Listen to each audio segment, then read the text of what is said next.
بسم الله الرحمن الرحيم. Em nome de Alá, o Misericordioso, o Misericordiador.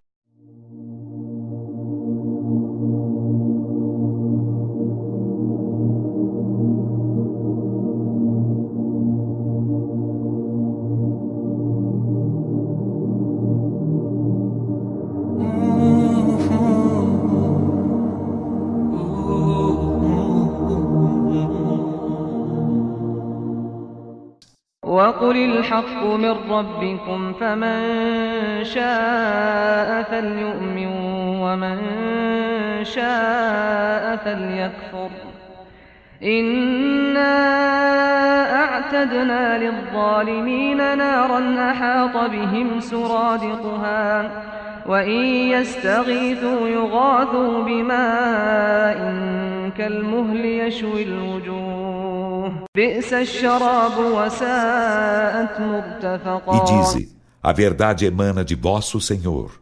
Então quem quiser que creia, e quem quiser que renegue a fé, por certo, preparamos para os injustos um fogo cujo paredão de labaredas os abarcará. E se pedirem socorrimento, terão socorrimento de água, como metal em fusão. Escaldar-lhes-á as faces. Que execrável bebida, e que vil recinto de permanência. إن الذين آمنوا وعملوا الصالحات إنا لا نضيع أجر من أحسن عملا. Quanto aos que creem e fazem as boas obras, por certo, não faremos perder o prêmio de quem bem faz em obras. أولئك لهم جنات عدن تجري من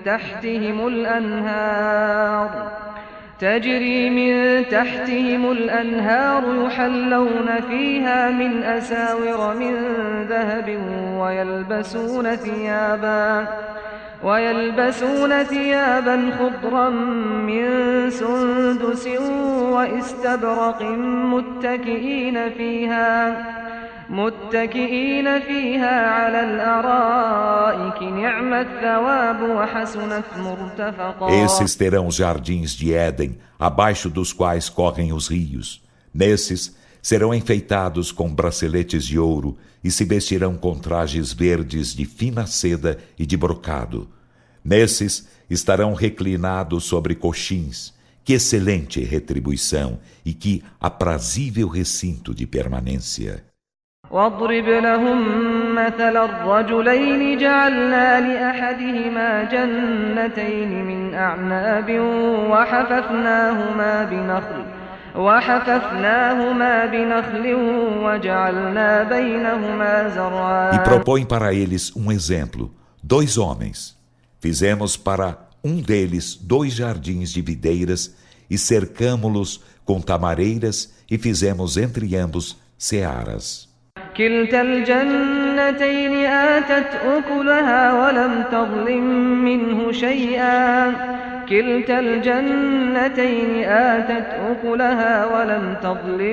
منه شيئا وفجرنا خلالهما نهرا. Cada um dos jardins deu seu fruto e nada se lhe diminuía. E através de ambos fizemos emanar um rio. وكان له ثمر فقال لصاحبه وهو يحاوره أنا أكثر منك مالا وأعز نفرا. E tinha ele outros frutos. Então disse a seu companheiro enquanto dialogava com ele: sou mais que tu em riqueza e mais poderoso em número de pessoas. ودخل جنته وهو ظالم لنفسه قال ما أظن أن تبيد هذه أبدا. E entrou em seu jardim, sendo injusto para com si mesmo. Disse: não penso jamais que este pereça. وما أظن الساعة قائمة ولئن رددت إلى ربي لأجدن خيرا منها منقلبا. E não penso que a hora advenha. E em verdade, se for levado a meu Senhor, encontraria por fim outro melhor que este. قال له صاحبه وهو يحاوره أكفرت بالذي خلقك من تراب ثم من نطفة ثم سواك Seu رجلا. companheiro disse-lhe enquanto dialogava com ele: Renegas aquele que te criou de pó, em seguida de gota seminal, depois formou-te um homem? لكن هو الله ربي ولا أشرك بربي أحدا. Mas eu digo que Alá é meu Senhor e não associo ninguém a meu Senhor. ولولا إذ دخلت جنتك قلت ما شاء الله لا قوة إلا بالله إن ترني أنا أقل منك مالا وولدا. E entrando em teu jardim houvesses dito: que seja o que Alá quiser, não há força senão com a ajuda de Alá. Se me vês a mim menos que tu em riquezas e em número de filhos. فعسى ربي أن يؤتيني خيرا من جنتك ويرسل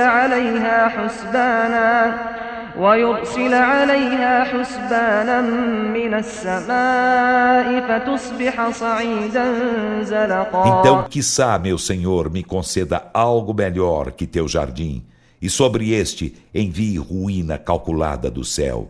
Então, tornar-se-á em superfície escorregadia. أو يصبح ماؤها غورا فلن تستطيع له طلبا. Ou sua água tornar-se-á subtérrea, e jamais poderás readquiri-la. وأحيط بثمره فأصبح يقلب كفيه على ما أنفق فيها وهي خاوية على عروشها ويقول يا ليتني لم أشرك بربي E foram أحدا. devastados seus frutos. Então ele amanheceu meneando as mãos, atormentado pelo que havia despendido nele, enquanto o jardim era deitado abaixo sobre seus tetos, e disse: Quem dera não houvesse eu associado ninguém a meu Senhor. ولم تكن له فئة ينصرونه من دون الله وما كان E não منتصرا. houve para ele hoste alguma que o socorresse, em vez de Alá, e não foi socorrido. هنالك الولاية لله الحق هو خير ثوابا وخير عقبا. Aí, a proteção é de Alá, o verdadeiro. Ele é o melhor em retribuição e melhor em final feliz. واضرب لهم مثل الحياة الدنيا كماء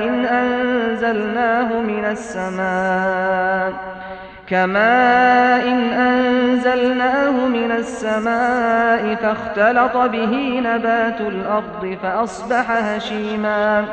فأصبح هشيما تذروه الرياح وكان الله على كل شيء مقتدرا. E para eles propõe o exemplo da vida terrena. É como água que fazemos descer do céu, e com ela se mescla a planta da terra. Então esta se torna palha que o vento dispersa. E Alá sobre todas as coisas é onipotente. المال والبنون زينة الحياة الدنيا والباقيات الصالحات خير عند ربك ثوابا وخير أملا. As riquezas e os filhos são ornamento da vida terrena, mas as boas obras duradouras são junto de seu Senhor melhores em retribuição e melhores em esperança. ويوم نسير الجبال وترى الأرض بارزة وحشرناهم فلم نغادر منهم أحدا. E um dia faremos caminhar as montanhas, e tu verás a terra aplanada, e reuni-los-emos, e não deixaremos nenhum deles sequer.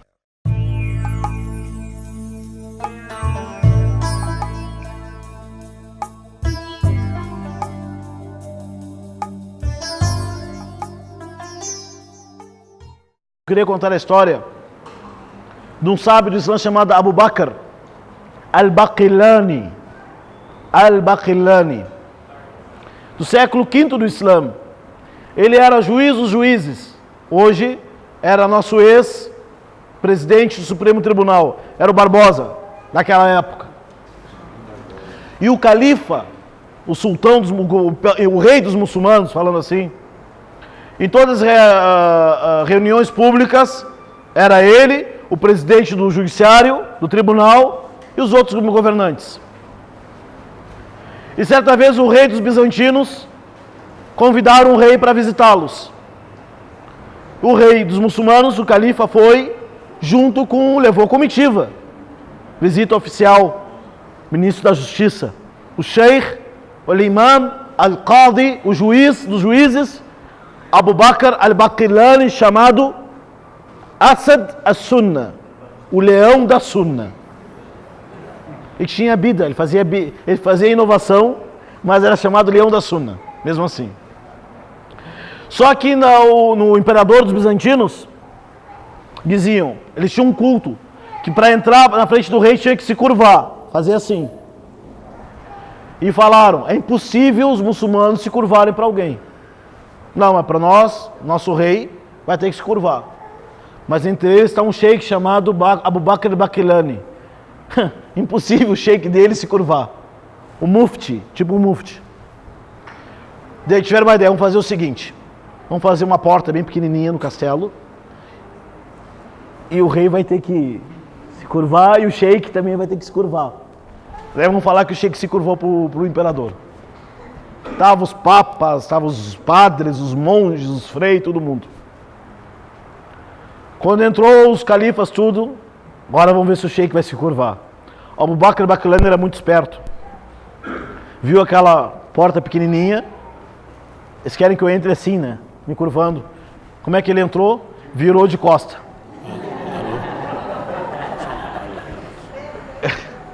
E para a cultura árabe, é o pior da humilhação você apontar o pé para a pessoa. Imagina entrar de costa para a pessoa. De cócoras ainda. É o fim da humilhação. Ficaram loucos.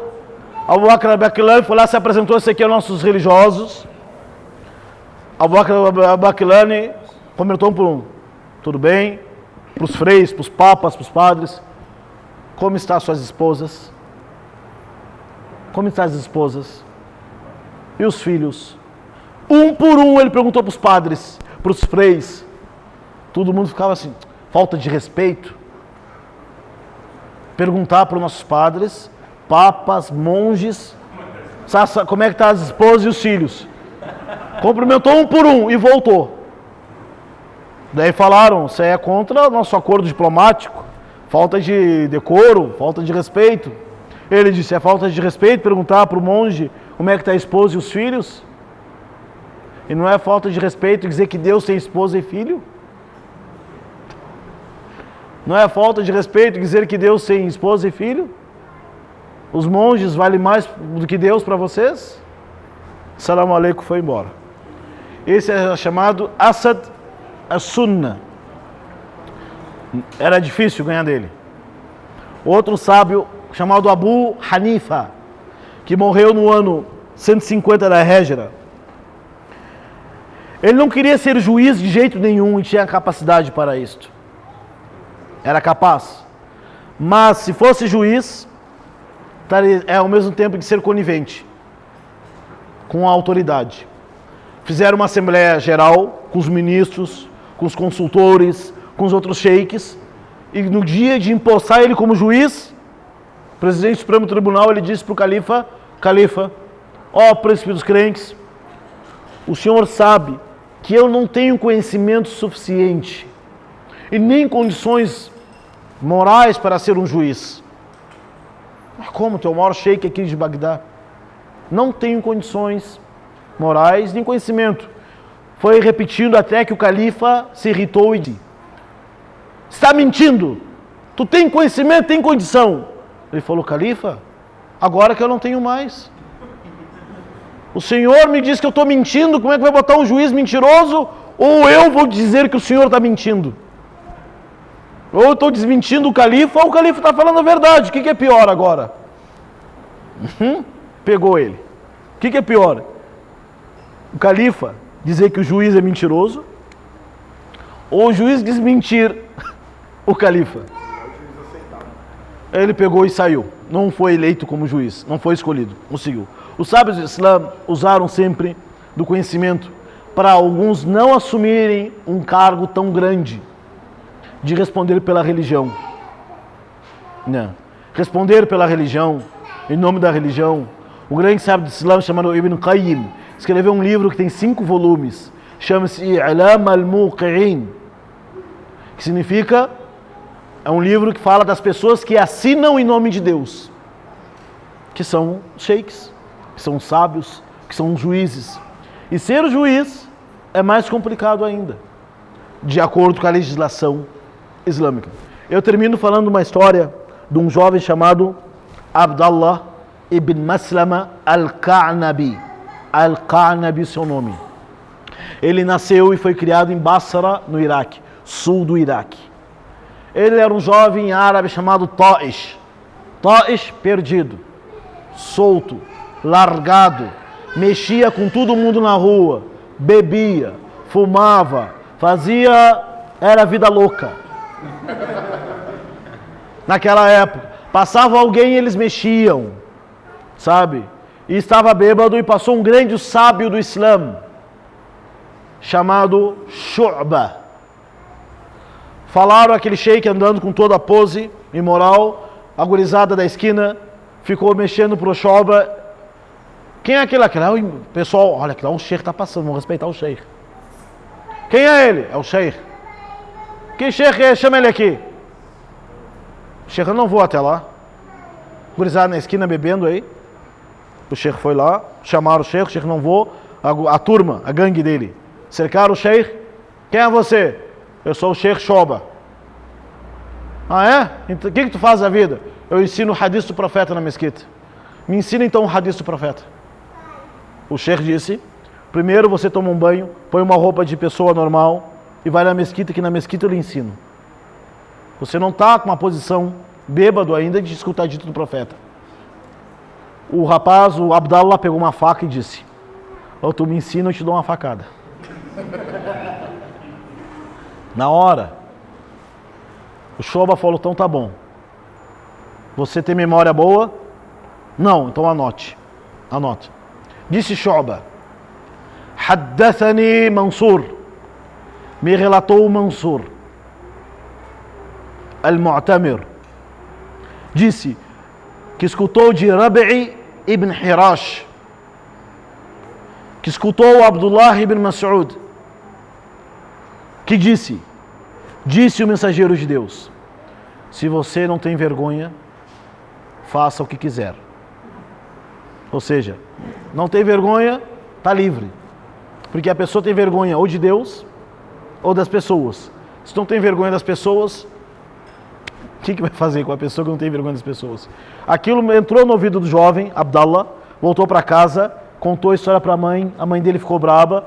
Você fez nossa família passar vergonha na frente do maior sheik da cidade. O rapaz se arrependeu, falou: Sheikh Shoba, pede desculpa. Eu não te desculpo, a não ser se tu for procurar o conhecimento com a pessoa mais sábia do mundo. Quem é? Está lá em Madina. Vai ter que viajar 1.500 quilômetros agora. Um sábio chamado Malik ibn Anas. Saiu então de Basra, foi até o Iraque, foi até Madina. Chegando em Madina, encontrou o Imam Malik. E o grande Imam Malik ibn Anas, para estudar com ele não era fácil não. Era em níveis. Queria estudar com ele, sabe o Corão de cor? Não. Vá lá para fora.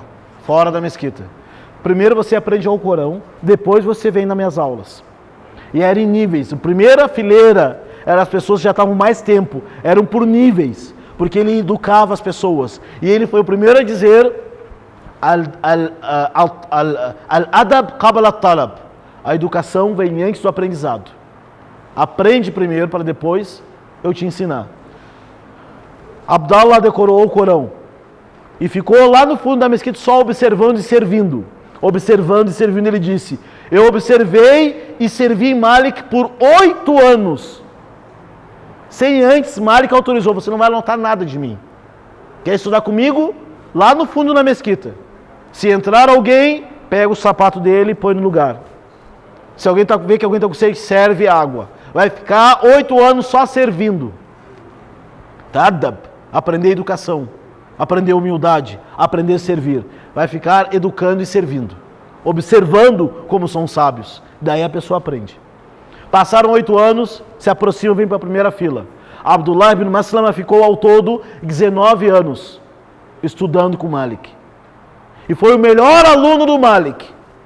Tanto que o Malik escreveu um livro chamado Al-Muwatta, que é o melhor livro de hadith do profeta, dessa grossura, e deu a cópia original para o Abdullah.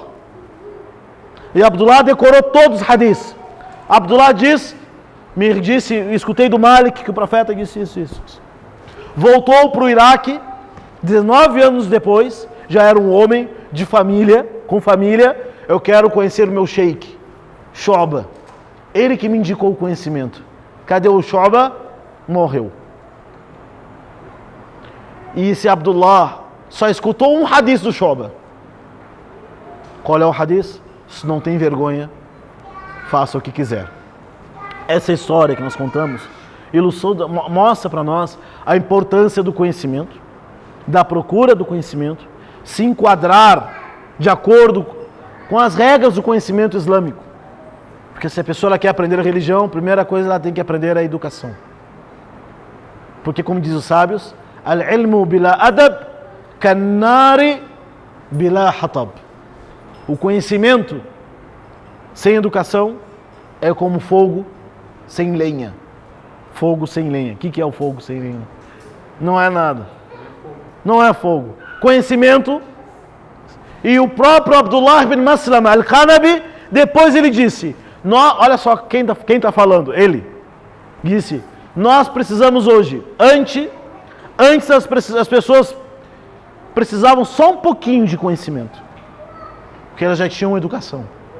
Hoje as pessoas precisam mais de educação do que conhecimento. Allahu Akbar. Quem falou Abdullah, depois de ter aprendido com o seu Imam Shu'ba. Bom, queria passar por outro assunto e responder as perguntas que sempre vêm a nós. É como que alguém se converte ao Islã, como é que se entra numa mesquita, como é que se comporta numa mesquita, não é? Primeiro, como é que se converte ao Islã, como é que entra numa mesquita, como é que eu procuro uma mesquita, e se eu quero ler sobre o Islã, por onde eu começo? Vamos responder essas perguntas, que isso cai bastante nas provas, né? E depois, as perguntas de vocês, obviamente. Uma pergunta que vem muito para nós é: como alguém se converte ao Islã? Como se faz para alguém se converter ao Islã? Bom, primeiramente a pessoa tem que conhecer o que é o Islã. Uma vez que a pessoa leu o que é o Islã, quais são os fundamentos do Islã, quais são os pilares do Islã, quais são as práticas do Islã fundamentais, o que o muçulmano deve acreditar, o que o muçulmano deve praticar, né? Depois disso, que ele leu, está convicto, tem certeza daquilo que ele quer, ele vai a qualquer mesquita ou na frente diante dos muçulmanos e faz uma profissão de fé, que significa, diz testemunho que não há divindade a não ser Deus e que Muhammad é o mensageiro de Deus. A partir daí ela já é considerada muçulmana. E nós avisamos em outros momentos também que será que é uma condição para a pessoa ser muçulmana que ela deva saber de tudo sobre o Islã? Claro que não. Ela tem que saber no mínimo o que deve acreditar, o que deve praticar e se estar disposta para praticar aquilo. Ela faz testemunho de fé, é considerada muçulmana e já começa a praticar o Islã. Segunda pergunta que vem bastante, nos perguntam bastante já que eu decidi que quero ser muçulmano ou muçulmana, como é que eu faço para ir numa mesquita? Seja em todo o Brasil, onde tem mesquitas ou centros islâmicos, a pessoa procura na internet o endereço das mesquitas, o telefone, marca um dia para ir na mesquita e chega lá. Não há restrição em relação às vestimentas, porque a maioria das mesquitas no Brasil tem uma vestimenta adequada para os visitantes. para as mulheres visitantes visitar as mesquitas. Mas aquela mulher quiser trazer o seu lenço, fique à vontade para trazer o seu lenço, visita a mesquita, fale com o sheik, fala com a secretaria e será apresentada a mesquita. Será dada para as pessoas alguns livros e a pessoa vai tirando conclusão do Islã por ela mesma e assim ela vai descobrindo o Islã. E a terceira pergunta, que vem bastante depois, eu já me converti ao Islã, depois que eu me converti ao Islã, o que eu tenho que fazer agora? Será que a primeira coisa que eu tenho que fazer é botar uma touquinha, é deixar a barba crescer, é trocar de nome? Qual é a primeira coisa que eu tenho que fazer que eu me converti ao Islã? É saber que o Islã é uma religião que é um sistema completo de vida. A pessoa tem que saber as suas prioridades agora como muçulmana, saber da fé, ler o Alcorão, ler a da vida do profeta Muhammad. Com o tempo, a fé vai entrando no coração. Ela entrou no Islã pronunciando uma frase, mas agora faz a parte dela. O seu trabalho agora é conhecer melhor a religião para que a fé vai tomando conta do seu coração.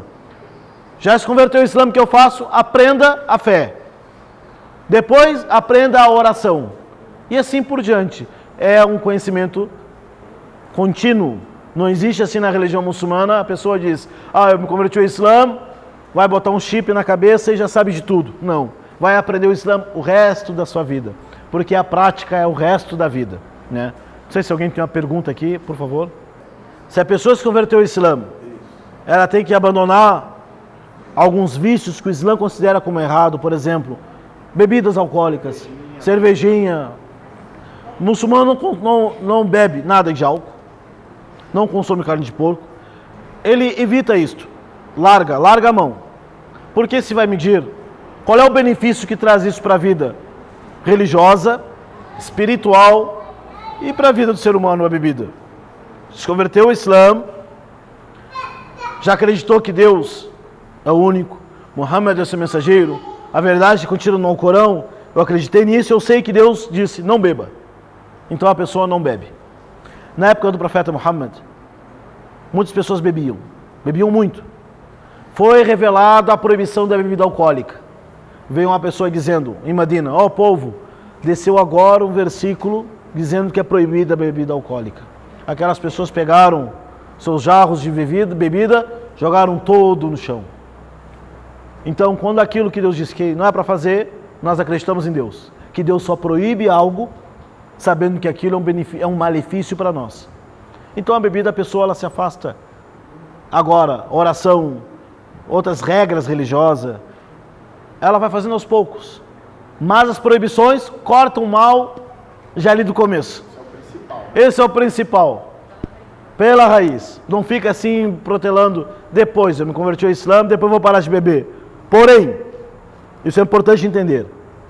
Se a pessoa se converteu ao Islã, ela não pode beber mais. Se bebeu, cometeu pecado. Mas se ela quer ser muçulmana de verdade, não será a bebida que vai impedir ela. Ela vai se converter ao Islã. E se ela beber, cometeu um pecado. Não é o beber que vai tirar ela do Islã, enquanto ela saber que aquilo é pecado. Então a pessoa tem que saber. Deus proibiu o consumo de bebidas alcoólicas. Está acabado. Se for num médico, o médico dizer, olha, se você beber, não você, mas se alguém beber, tá? Vai aumentar uma doença, vai te dar um AVC. A pessoa vai querer beber depois? Não. O cigarro não impede de você ser muçulmano. E mesmo que você se converter e fumar, não deixa de ser muçulmano. Porque o vício do tabaco, do cigarro, se fosse fácil largar, não existiria fumantes. Não é fácil. Eu não achei certo, falei, então não é certo fazer a charrada. Não, é certo fazer a charrada, o que não é certo é fumar. Não inverta. Não inverta. É certo fazer a charrada, o que não é certo é fumar. Mas que não impeça. Por quê? Diante de outras coisas, seu menos. Não vamos dizer para você, olha, agora para você se converter ao Islã, tem que largar o cigarro na hora. Não é fácil largar. Se converte ao Islã, aceita o Islã, vai aprendendo, a fé vai tomando coração, chega um ponto que a pessoa vai acordar, não quero mais fumar. É ou não é? Entendeu? É a tua dúvida. Mesmo se fumar depois, se converteu agora, saiu na rua, fumou cigarro, deixou de ser muçulmano? Não. Claro que não. Não deixou de ser muçulmano. Fez uma coisa errada. de fumar, mas não deixa de ser muçulmano, porque a fé está lá no coração. Então é assim, não deixem, gente, que nada impeça a pessoa, tire os obstáculos entre você e Deus. E depois que já conheceu o caminho até Deus, siga. E se tropeçar, levante e continue. Não é. Não está escrito, para ser muçulmano tem que virar anjo. Está escrito? Não. Não está escrito. Todo mundo falha. E nós vamos lutando contra nossas falhas. E temos a vida inteira para curar isto, para consertar isto. E termino dizendo, moral da história, não é como a gente começa, mas como vamos terminar. Então, aceita o Islã, e depois do cigarro você se entende com Deus, hoje, amanhã, depois da manhã, ou ano que vem, mas não vai deixar de ser muçulmano porque fuma. E nem deixa de se converter por causa do cigarro, pô. Quando a gente se converte ao Islã, é natural que todo muçulmano e muçulmana vai querer se identificar com os muçulmanos. E aquilo que mais identifica com os muçulmanos e as muçulmanas, que é aquilo que as pessoas terão contato, é com a vestimenta. É com a vestimenta. É com a aparência. Não é? Isso é importante, mas não é tudo. Isto é importante, porque o nosso interior está ligado com o exterior. A prova disto, se fala para a pessoa, vamos numa festa de casamento, ou num jantar, vestido a caráter, vestido de terno, né, no social, as pessoas que vão andar dessa forma, parece que elas incorporam, né, os gestos que a vestimenta lhe propõe. Mas diz, nós vamos numa festa, sei lá, festa do ridículo. Vai lá vestido de Chapolin, você vai vestido, sei lá, de Chaves, festa da fantasia, as pessoas vão incorporar nas suas atitudes o momento da vestimenta. A vestimenta islâmica também. Teve um sábio, um sheik do Islã, que falou para mim, o nome dele, Muhammad Hussein Yaqub, do Egito, ele falou para mim da barba, ele disse assim para mim, deixe a barba crescer, a barba vai te educar. Até hoje eu estou procurando entender. Eu falo para a muçulmana, deixe o hijab, use o hijab vai te educar. É a muçulmana, o hijab não é o Islã. Claro que não. O hijab pertence ao Islã. O Islã não pertence ao hijab. Da mesma forma, a touca, a barba não é o Islã, mas isso faz parte do Islã. Mas deixe isto fazer parte da sua vida, você vai tomando forma. Isso é comprovado, tá? O muçulmano, ele das práticas é aquilo que é exigido de primeira mão, hoje para fazer. Depois que ele preencheu o obrigatório, o prioritário, o urgente, ele parte para os atos voluntários. E assim por diante, né? Outra pergunta? A história que nosso irmãozinho disse, fantástica, entenderam? Isso é mencionado, o Imam al-Zahabi, num livro chamado Tarikh al-Islam, ele menciona essa história que você disse.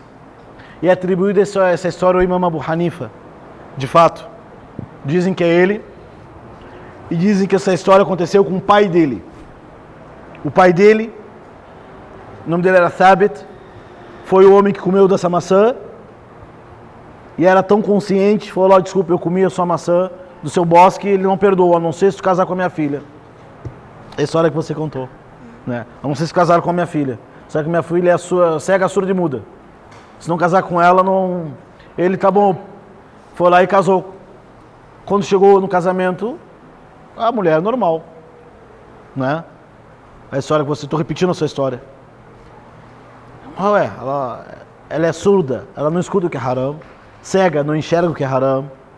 Muda, não fala o que é haram. Dizem que essa mulher era a mãe do Abu Hanifa. E o pai era o Thabit, pai do Imam Abu Hanifa. Porém, os erros que as pessoas fazem um com os outros, nós temos duas coisas. As nossas falhas, nossos erros, ou os nossos pecados, são em dois tipos. Aqueles que é em relação a Deus e outro que é em relação com as pessoas. Aquilo que é relacionado com Deus, se Deus quiser perdoar, Ele perdoa. No dia do juízo final, existe uma balança onde será julgada as boas ações e as más ações, e daí é com Deus. Mas aquilo de errado e mal que fizemos entre as pessoas, como é que nós vamos acertar? Será que vale, eu prejudiquei, fiz mal a você, mas pedi perdão de Deus, estou liberado? No Islã não é assim.